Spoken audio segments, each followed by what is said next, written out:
बिस्मिल्लाहिर्रहमानिर्रहीम। Welcome back to my YouTube channel. दोस्तों, इस वीडियो में हम पीएमएस एजुकेशन पेपर 1 की बुक 4 है learning and the learning process. उसका टॉपिक है the learning process.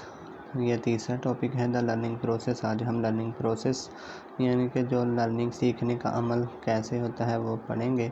Process of learning in education. We know that, हम जानते हैं कि what we have learned, जो हमने सीखा है, and our knowledge is the experiences, और हमारा नॉलेज वो तजर्बात हैं gained जो हासिल किए गए थे from any activities and सब एक्टिविटीज़।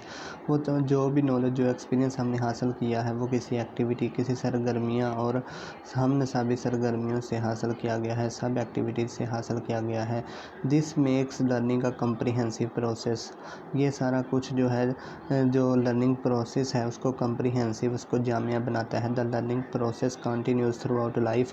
जो सीखने का अमल है वो सारी ज़िंदगी जारी रहता है। There is a process of learning in education. Education में लर्निंग का एक प्रोसेस है। Some steps of the learning process are. Learning process के कुछ स्टेप्स हैं। तो पहला है मोटिवेशन। ये 6 हैं, उनको बार बार पढ़ते हैं। मोटिवेशन होगा तो हम कोई भी चीज़ नहीं सीखेंगे ना, तो इसलिए मोटिवेशन पहला है। Motivation is the very foundation for the process of learning. Motivation जो है वो पहला, motivation is the very foundation for the process of learning. Process of learning के लिए ये फाउंडेशन के तौर पर काम करता है motivation. There is a motivation behind every task which a person wants to do. कोई भी टास्क जो इंसान करना चाहता है उसके पीछे कोई ना कोई मोटिवेशन होती है। For some students motivation behind studying is good marks. कुछ स्टूडेंट के लिए अच्छे मार्क्स हासिल करना मोटिवेशन होती है। Some might study to gain knowledge. कुछ नॉलेज हासिल करने के लिए स्टडी करते हैं। Further students want to get good marks in exam for getting a good job. और कुछ अच्छी जॉब हासिल करने के लिए एग्ज़ाम में गुड मार्क्स हासिल करते हैं। Motivation takes you towards the goal. Motivation आपको अपने मकसद की तरफ लेके जाती है। In whatever manner a person acts there is a one or more other motive behind that act. कोई भी एक्ट हम करते हैं उसके पीछे कोई ना कोई मोटिव ज़रूर होता है। Due to these motives a person becomes more active. इन मोटिव्स की वजह से ही एक इंसान मोर एक्टिव बनता है। To achieve the goal a person is always motivated.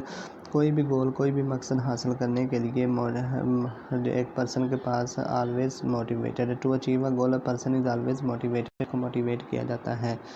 Next दूसरा पढ़ते हैं। गोल क्या होता है, मकसद क्या होता है। लर्निंग का एक मकसद भी होता है। पहले मोटिवेट किया जाता है बच्चों को वो अपना मकसद हासिल करें, और मकसद क्या है वो अब हम पढ़ते हैं। We set ourselves some goals. हम अपने लिए कुछ गोल्स बनाते हैं, कुछ मकसद बनाते हैं कि हमने आगे चल के क्या बनना है। व्हेन वी सेट आउट, जब हम बना लेते हैं to do some task, we set out to do some task, तो हम अपने कुछ टास्क करते हैं। Aims and goals differ from person to person depending on his need. Aim और गोल हर शख्स के मुख्तलिफ होते हैं। किसी का कोई मकसद होता है पढ़ने का, किसी का कुछ होता है। Generally people do not engage themselves in task that are not related to the goals he set. In fact a person behaviour should never be aimless.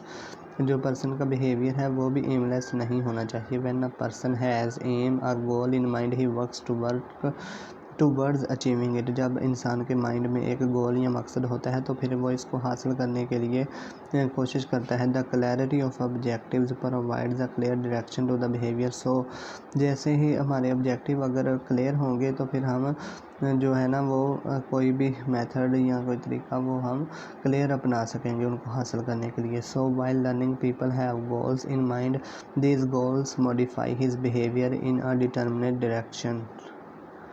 इसके बाद है ऑब्स्टेकल्स। पहले मोटिवेट भी हो गई, गोल्स भी सेट कर लिए, उसमें मुश्किलात भी अब आएंगी ना, तो वो देखते हैं कौन कौन सी होती हैं। Obstacle, it is certain to face the obstacles during the acquisition of objectives. जब ऑब्जेक्टिव हासिल करने के लिए कोशिश कर रहे होते हैं तो वहाँ पर यकीनन कुछ मुश्किलात भी होंगी। In the presence of these obstacles a person behave in many possible ways, only then he reaches to some appropriate behavior. With appropriate behavior these obstacles can be controlled। कि उसे बहुत सारी मुश्किलात का सामना करना पड़ता है। अगर वो कुछ अप्रोप्रिएट बिहेवियर अपनाएगा, अच्छे तरीके से इनको हैंडल करेगा इन ऑब्स्टेकल्स को, तो वो इन पर कंट्रोल पा लेगा। ठीक है, ये ऑब्स्टेकल्स भी रास्ते में आती हैं। इसके बाद है various responses. to remove the obstacles and so to reach his objectives. A person responds in a number of ways. Some of the responses are correct and some are not correct. To achieve the goal, the learner should make certain particular responses.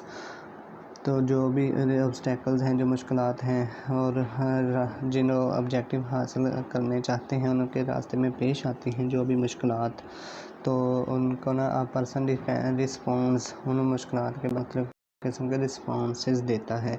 Some responses कुछ correct भी हो सकते हैं और कुछ incorrect हो सकते हैं। तो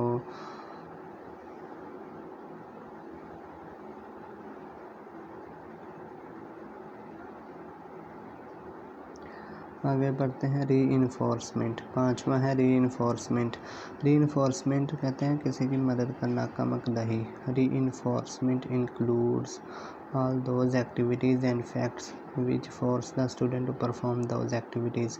Reinforcement में वो तमाम एक्टिविटीज़ और फैक्ट्स शामिल होते हैं जो बच्चे को परफॉर्म करने के लिए एक्टिविटीज़ उभारते हैं। Teachers instructions, self desire, teacher की इंस्ट्रक्शन, सेल्फ डिज़ायर अपनी खुद की ख्वाहिशात, respect of elders and social Prestige result in the actions which are included in the reinforcement. Any response which is satisfactory or pleasant is reinforced. कोई भी action जो कि pleasant होता है, अच्छा होता है, उसके रिवॉर्ड दिया जाता है।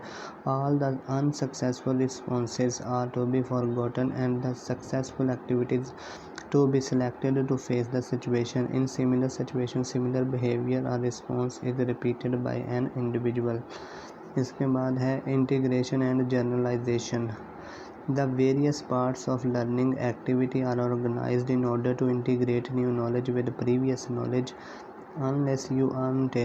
unless and until new knowledge is not integrated with old knowledge, the activity does not achieve perfection. Hence, a person establish a balance between a new successful reaction to the earlier learned activities. It is also known as linking new knowledge with previous knowledge. By doing so, the new reaction becomes a part of his knowledge and his entire knowledge gets integrated.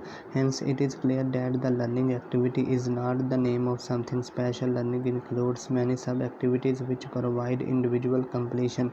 ये integration and generalisation ये है कि जो भी आप नया knowledge हासिल करना चाहते हैं उसको जो प्रीवियस नॉलेज है उसके साथ रिलेट करें, उसके साथ रिलेट करके उसको याद करें तो वो याद करना आसान हो जाता है। लिंक करें न्यू नॉलेज को विद प्रीवियस नॉलेज, तो इस तरह वो हमारे जो नॉलेज का वो हिस्सा बन जाएगा। तो ये इस तरह फिर वो हमें काफ़ी सारी उम्र तक याद रहेगा। तो इस तरह ये 6 स्टेप थे लर्निंग प्रोसेस के। आई होप आपको ये वीडियो अच्छी लगी होगी। Thank you. अल्लाह हाफिज़।